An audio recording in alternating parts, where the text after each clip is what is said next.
ผมเชื่อว่าทุกคนมีความฝันเป็นของตัวเองใช่ไหมครับและผมก็มีความฝันถนนเส้นนี้กำลังพาผมไปสู่บ้านร้างโบราณอายุมากกว่า100 ปีบ้านในฝันของผมในวัยเด็กผมได้รับอิทธิพลมาจากการ์ตูนเรื่องอิคิวซังที่ทำให้ผมมีความฝันว่าสักวันหนึ่งผมอยากจะมาใช้ชีวิตในประเทศญี่ปุ่นในชนบทอันเงียบสงบและมีบ้านโบราณแบบท่านอิคิวซังนะครับ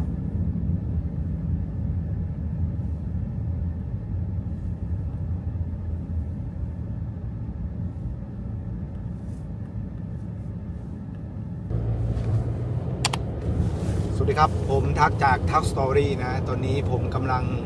ขับรถไปบ้านของผมที่จังหวัดเฮียวโกะนะครับเมืองนิชิวากิณตอนนี้อุณหภูมิอยู่ที่-3 องศานะครับ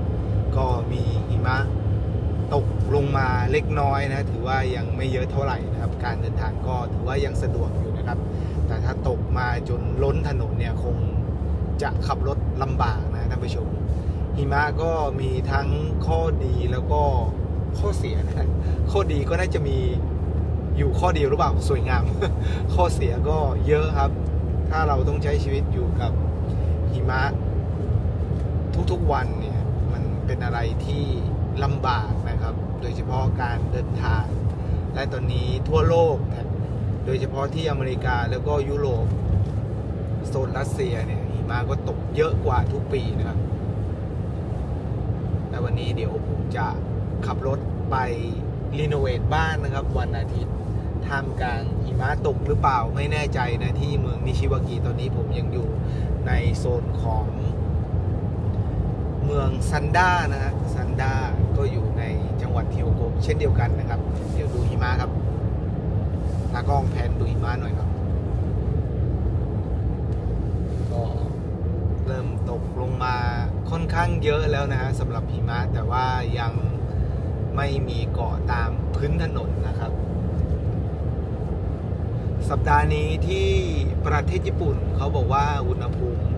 จะลดลงต่ำทุกพื้นที่นะครับจะเป็นสัปดาห์ที่หนาวเย็นนะครับสัปดาห์หน้าก็จะอุณหภูมิสูงขึ้นหน่อยก็จะอบอุ่นขึ้นกว่าตอนนี้นะครับเดี๋ยวต้องมาลุ้นดูว่าที่บ้านของผมที่เมืองนิชิวากิจะมีหิมะตกหรือเปล่านะครับตอนนี้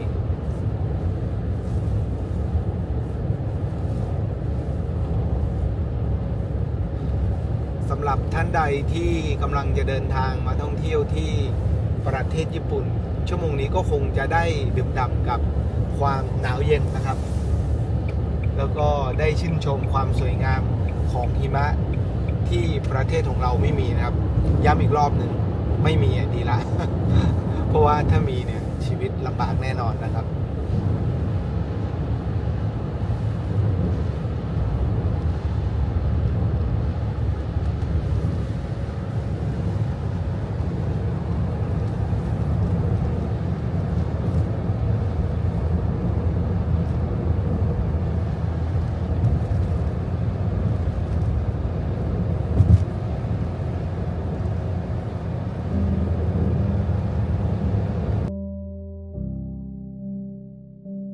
I drove past the building on a street. The windows dark since March or April. Used to be something before I knew you. The parquet floor under all that dust now. Your coat still smells like gin.And a rental car. I keep it in the trunk with the jumper cable. Sometimes I sit in parking lots and hold it, fabric cold against my face. All the chairs stacked against the wall.Stacked against the wall. All the chairs stacked against the wall. I can't hear the music anymore. There's a name carved into the doorframe. Could be yours, but the letters worn down. I stood there last week, counting my breathing. Nobody asked me why I came back. All the chairs, ooh, stacked against the wall. Ooh, all the chairs, stacked against the wall. I can't hear the music anymore. I remember your hand on my shoulder blade, the way you lean when you got tired. Now I'm tired in a different way. In the parking lot, the engine running.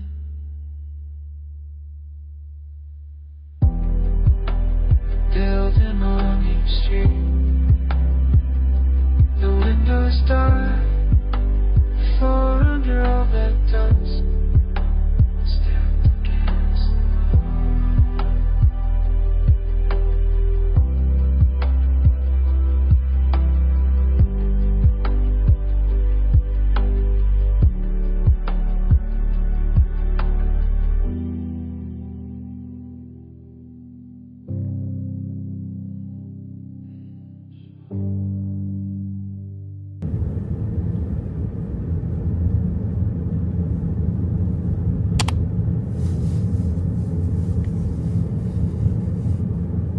ตอนนี้ผมก็ขับรถเข้ามาในเขตเมืองนิชิวากิจังหวัดเฮลโกะนะครับ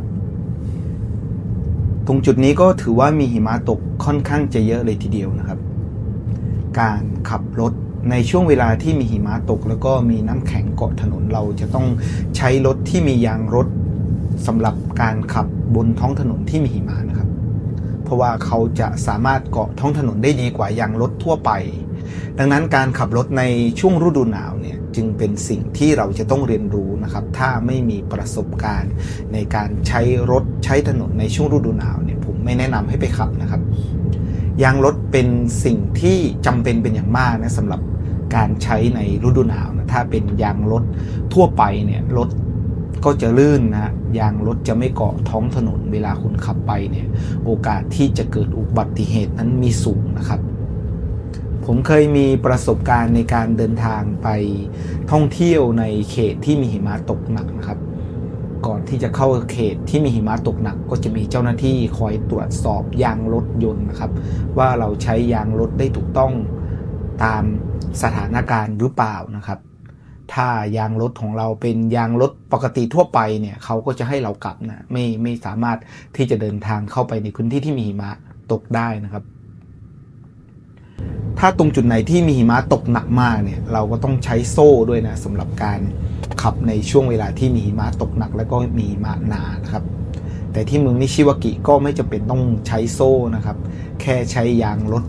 สำหรับฤดูหนาวที่ขับผ่านหิมะได้ก็เพียงพอแล้วนะเพราะว่าที่นี่ไม่ได้มีหิมะตกหนักสูง2 เมตร 3 เมตรเหมือนเขตฮอกไกโดหรือว่าโซนอื่นที่มีอากาศหนาวเย็นกว่าที่นี่นะครับก็สำหรับคนที่รักในการเดินทางแล้วก็มาเช่ารถขับท่องเที่ยวในประเทศญี่ปุ่นก็ควรจะศึกษาวิธีการขับรถในฤดูหนาวด้วยนะครับเราควรจะเว้นระยะห่างระหว่างรถของเรากับรถคันหน้าให้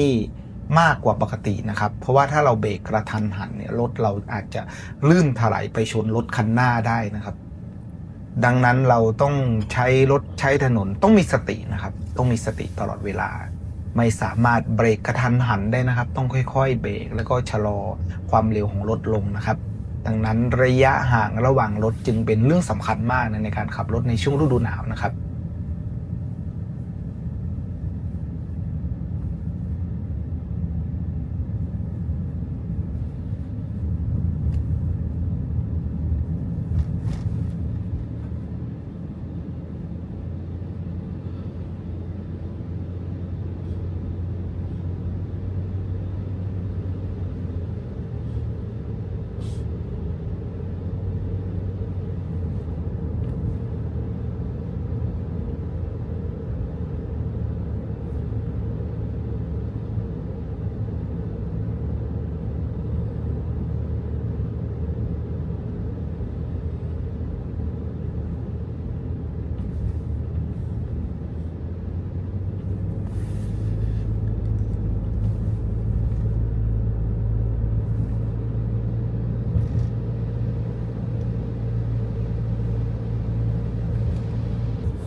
ผมเป็นคนที่มีความใฝ่ฝันว่าอยากจะมาใช้ชีวิตแบบ slow life ในชนบทของ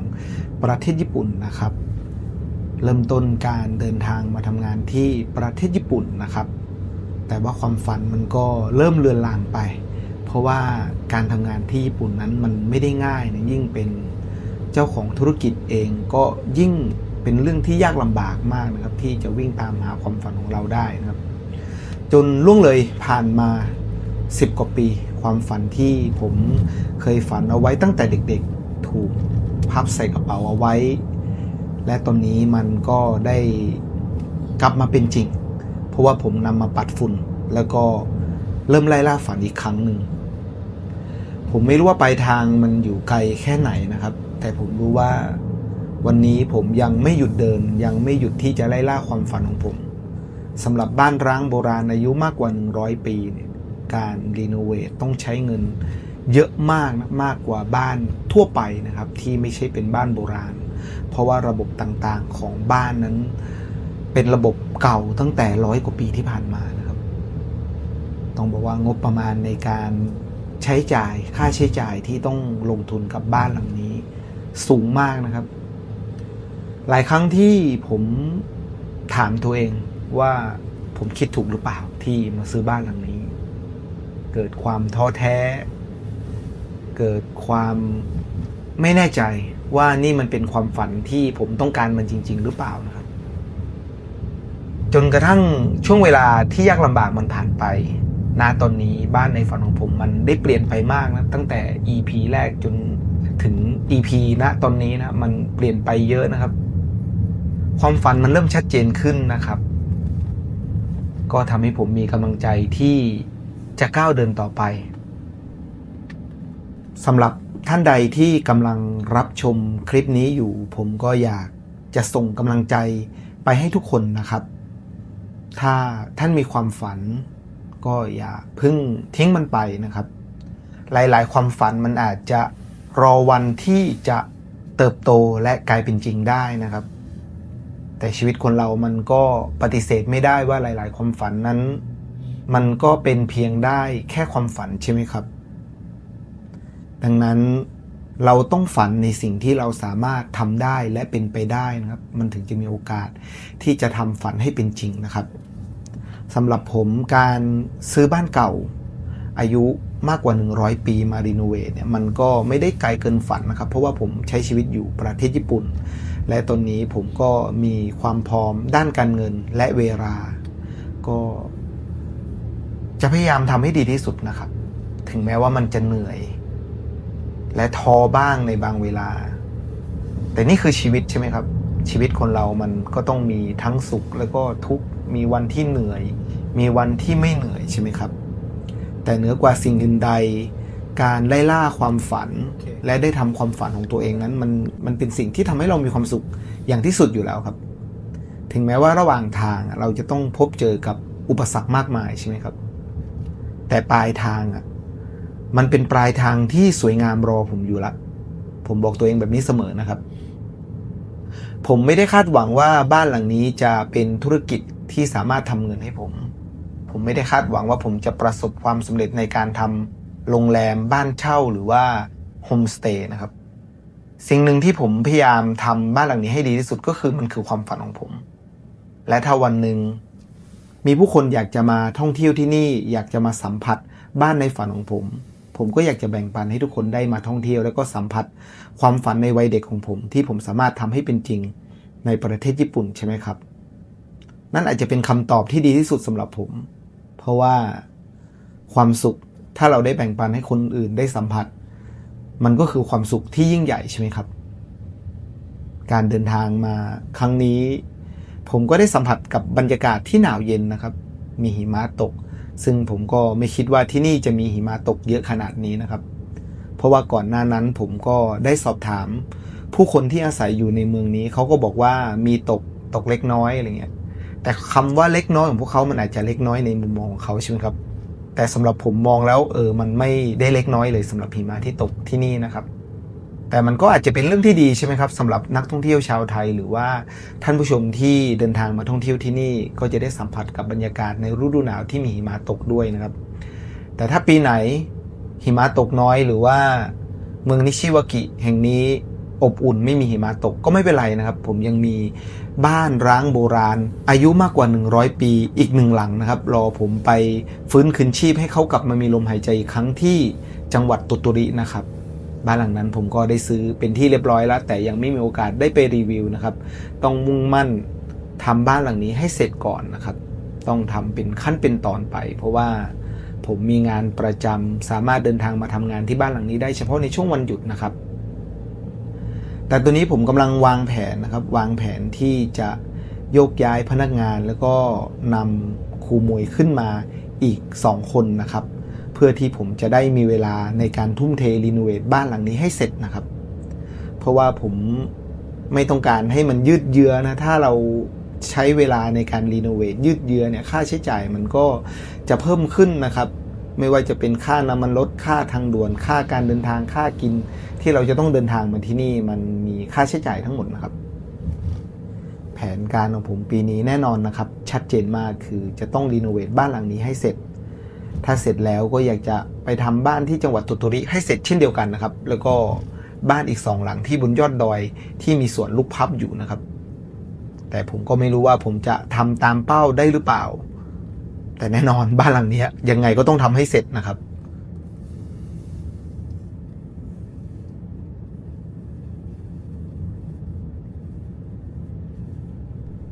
ณเวลานี้ตามท้องไร่ท้องนาก็เต็มไปด้วยหิมะนะครับก็เป็นช่วงเวลาที่ชาวบ้านในชนบทได้หยุดพักผ่อนแล้วก็อาศัยอยู่ภายในบ้านนะครับไม่มีใครต้องการออกมาสัมผัสกับความหนาวเย็นในช่วงฤดูหนาวนะครับแต่ถนนเส้นนี้กำลังพาผมไปสู่ความฝันในวัยเด็กที่ผมฝันเอาไว้ตั้งแต่อายุ5 ขวบนะครับ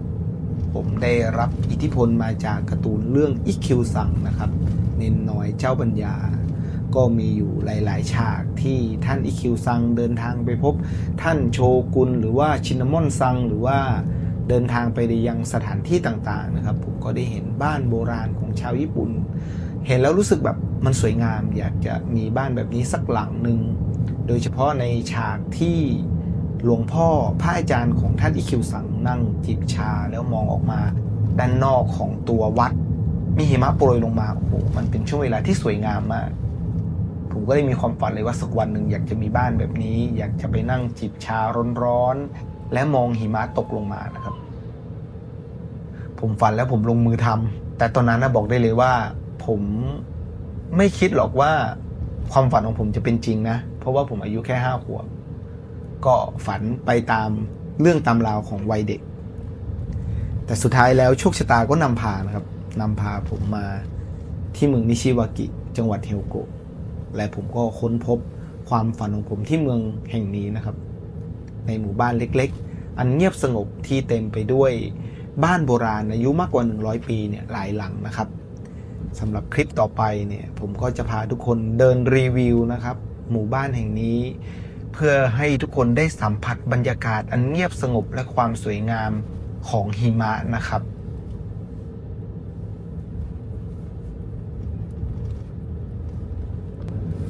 ชีวิตของผมไม่ได้เริ่มต้นด้วยความได้เปรียบนะครับและผมก็ไม่ได้เก่งกว่าใครผมไม่ได้มีทางลัดที่จะมาถึงตรงจุดนี้ได้นะครับสิ่งที่ผมมีก็แค่ความฝันแล้วก็ความไม่ยอมแพ้นะครับในหลายๆครั้งผมก็รู้สึกเหนื่อยแล้วก็ไม่อยากจะสู้ต่อนะครับแต่หัวใจของผมก็จะบอกกับผมเสมอว่าเฮ้ยอย่ายอมแพ้เดินมาไกลขนาดนี้แล้วเดินอีกนิดนึงก็ถึงเส้นชัยแล้วนี่คือสิ่งที่หัวใจผมบอกกับผมมาโดยตลอดนะครับดังนั้นผมเชื่อเหลือเกินนะครับถ้าเรามีความฝันแล้วเราไม่หยุดฝันแล้วมุ่งมั่นทำความฝันของตัวเองให้เป็นจริงเนี่ยสักวันหนึ่งความฝันมันจะต้องเป็นจริงใช่ไหมครับและตอนนี้ผมก็เดินทางมาถึงปากทางเข้าหมู่บ้านของผมนะครับหมู่บ้านเล็กๆที่ตอนนี้กำลังถูกปกคลุมไปด้วยหิมะสีขาวๆนะครับ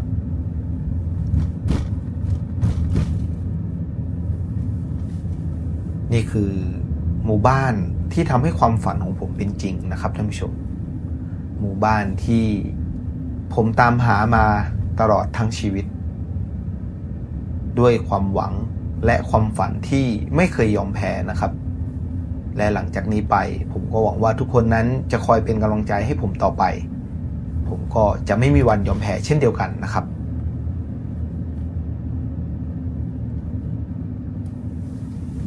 และตอนนี้ผมก็ขับรถเดินทางมาถึงหมู่บ้านของผมนะครับ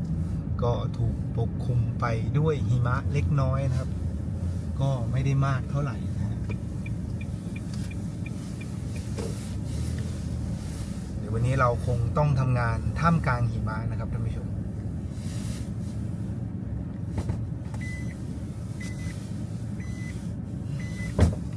สำหรับคนที่มีความฝันก็อย่าเพิ่งทิ้งความฝันไปนะครับถึงแม้ว่าตอนนี้ท่านอาจจะยังพับเก็บไว้อยู่แต่ว่าสักวันหนึ่งถ้าเวลาและจังหวะโอกาสที่ดีมาถึงผมเชื่อเหลือเกินว่าท่านจะสามารถทำความฝันของท่านให้เป็นจริงนะครับขอแค่ไม่หยุดฝันและมุ่งมั่นทำให้ดีที่สุดเท่าที่เราจะสามารถทำได้วันนี้ผมทักจากทักสตอรี่ขอขอบคุณทุกคนที่ติดตามรับชมแล้วเจอกันคลิปต่อไปสวัสดีครับ